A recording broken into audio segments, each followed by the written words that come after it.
Real Madrid have agreed to sell midfielder James Rodriguez to Manchester United in exchange for goalkeeper David De Gea. I think that's probably a sensible move. I think both clubs probably value those players at the same amount of money. For De Gea, that means being valued at around, what was it, £72 million, something like that, what Madrid paid for James Rodriguez. The only downside I can see here is if James becomes very Angel Di Maria-like at United and doesn't really perform and gets sold after one season, which is always a possibility. It seems to be more likely in the English Barclays Premier League than in any other football league that players seem to dip and don't really quite perform. Whether it's the pressure or the intensity or how thick and fast the games come.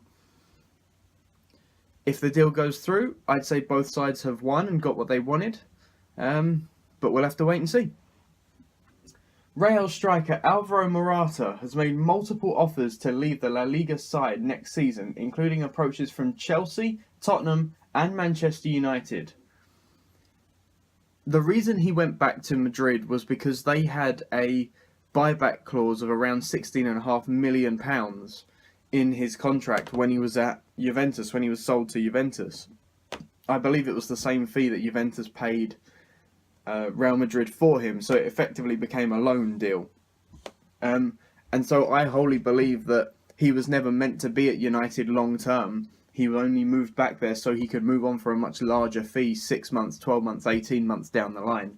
And it does look like that's what's going to happen because he's not been getting the first team football opportunities that he needs to be getting at 24 years of age. So he's like developing still in his career and getting to his prime now, and he needs to be playing week in, week out to reach his peak. Any of those sides that we named from England would be good for him. If, in terms of United and Chelsea, it's determined on their strikers leaving that they have already. Whereas I think with Tottenham, he would very much go into the side either alongside Harry Kane or as understudy coming on as substitute on the hour mark in most games. Meanwhile, Atletico Madrid forward Antoine Griezmann will only join United if Jose Mourinho's side qualify for the Champions League. That's fair. I can absolutely see why a player of his talents will not want to be stepping down at this point, would he? Manchester City will allow Joe Hart to join local rivals Manchester United, but United will have to pay up to £31 million to sign the keeper. You're going to make your rivals overpay for one of your players, aren't you? You're not going to let him go on the cheap. It makes sense to me. Pep Guardiola wants to bring Tottenham fullback Kyle Walker to the Etihad, but Spurs want $50 million for the England player. Again, I think that's fair. You're selling to a rival team who you're going to be competing with for the title in up-and-coming seasons. You're going to make them pay for one of your players.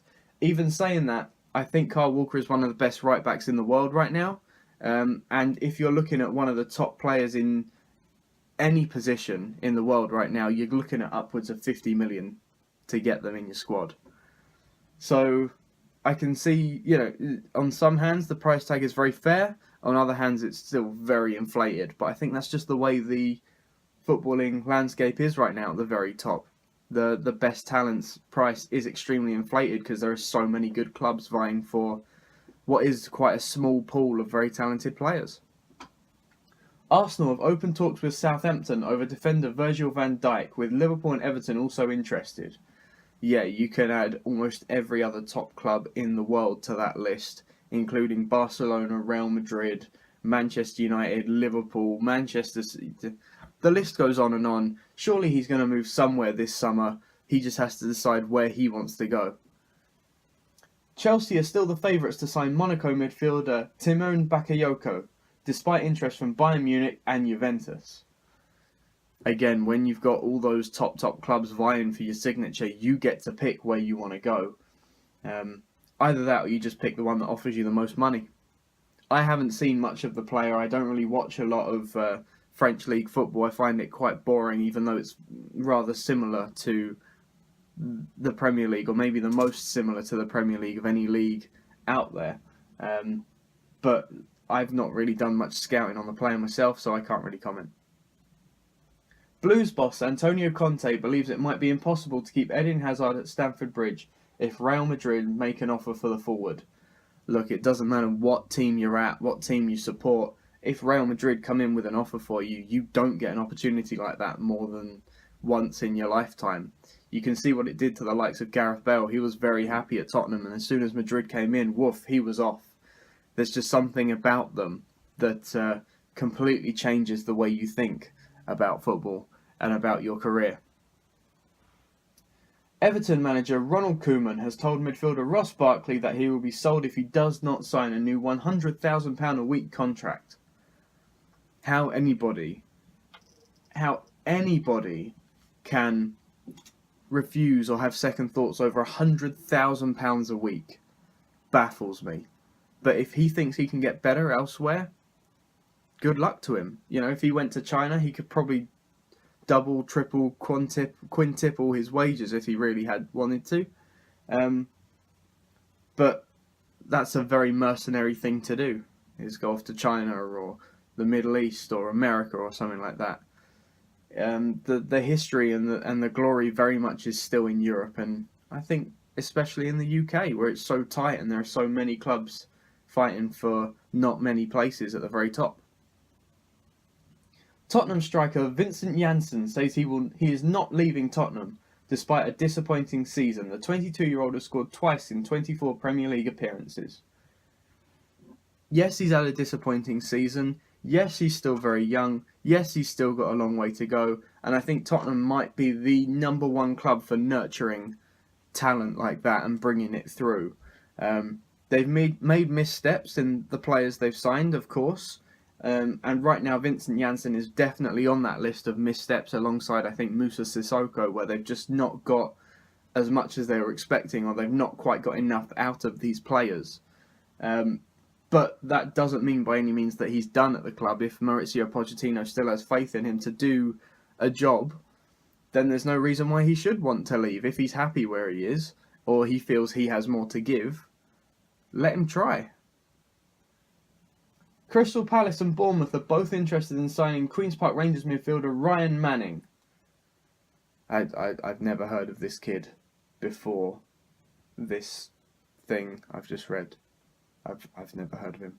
Sorry, Ryan Manning, but I've never heard of you before. Newcastle manager Rafa Benitez wants to permanently sign winger Christian Atsu, who has been on a season-long loan with the Magpies from Chelsea. Honestly, I don't think he's ever going to get into the Chelsea side. If the player's happy to stay up north, sign him. Why not? Chelsea have got a huge amount of players out on loan. I'm sure they'll want to get some of them off the books, especially somebody like Christian Atsu, who's a little bit older and maybe is starting to slow down, curve on his development. Leicester and Southampton have registered an interest in Galatasaray winger Bruma, 22, according to his representatives. Is this the young kid, he's either Portuguese or Brazilian, who was at Chelsea and now obviously has been sold into Turkey? Because there was a huge buzz around some kid called Bruma a few years ago who was at Chelsea. But like so many of the other youngsters that Chelsea have, he kind of got swept up and lost in the melee at that club. If he's making a comeback or a resurgence in his career, good on him. But I can't think that he would be much more than a squad player for the time being. And finally, former France and Arsenal midfielder Emmanuel Petit thinks that his career was blighted by injuries after he was cursed by a witch doctor. It's just amusing.